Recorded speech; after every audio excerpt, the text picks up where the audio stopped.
Happy St. Patty's Day!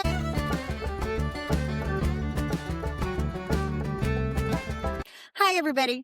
Welcome back to Starve the Demon, Recovery by Any Means Necessary.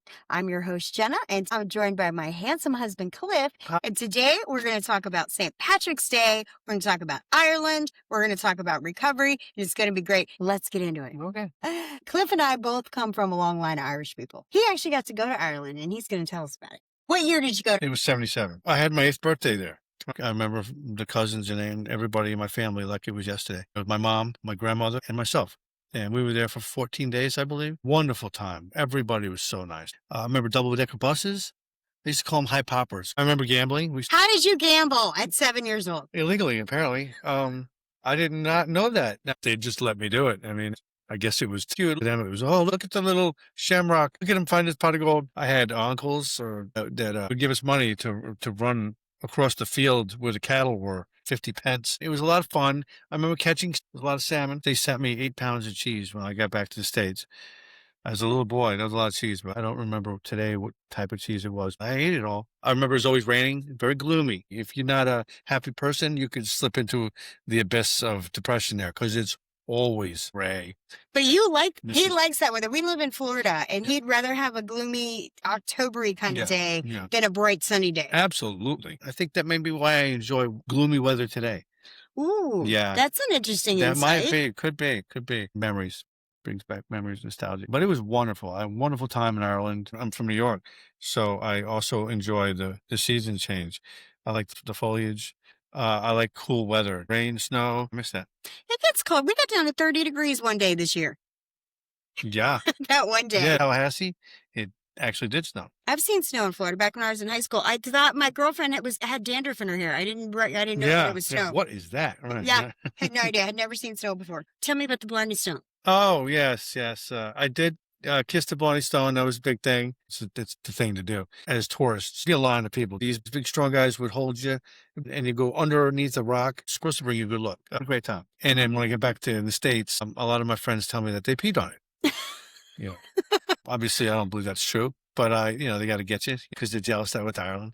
That's right. It's the reality of the situation. But it was fun. I had a great time. It was wonderful. I have not ever had an opportunity to go to Ireland, so I had to embrace my roots the old-fashioned way, with drinking and fighting.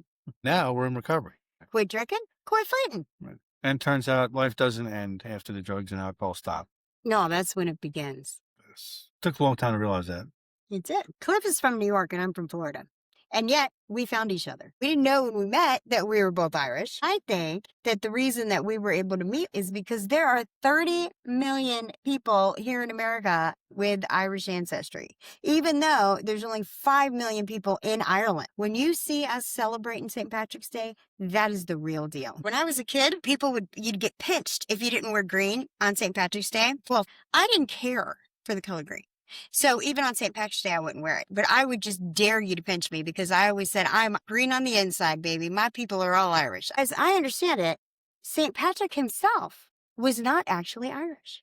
What do you know about that, Cliff? St. Patrick was born in Britain, not Ireland. So how did he get to Ireland? When he was a teenager, he was captured by raiders and taken to Ireland as a slave. Wow. He spent about 6 years working as a shepherd before eventually escaping. So he was brought over as a slave, returned to Britain, and then came back as a Christian missionary.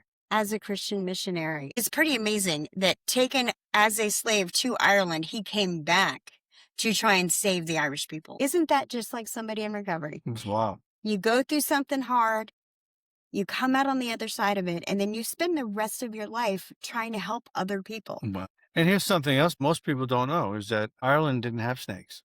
There was no snakes for him to run out. That's a crazy story. But I know why that is.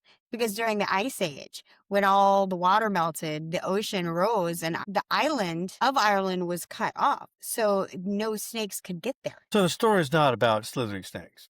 That's just a metaphor. That's right. When they say that St. Patrick ran the snakes out of Ireland, what they mean is that he ran out the symbolic snakes found in paganism when he spread Christianity across Ireland. Although if there actually had been snakes in Ireland, I'm sure that they would have figured out how to turn them into whiskey. Or soup. Stu, here's something else people don't know, but I know you know about this. That the big St. Patrick Day parades, the holiday, was not started in Ireland. It No, was started in America. because the immigrants in New York City wanted to celebrate their Irish heritage. Make- So we've got Irish roots. But we're both proud Americans. God bless America. God bless America. So thanks for stopping by. Guys, love everybody. Let God sort them out. Keep coming back. We're going to keep coming back. She's going to make me.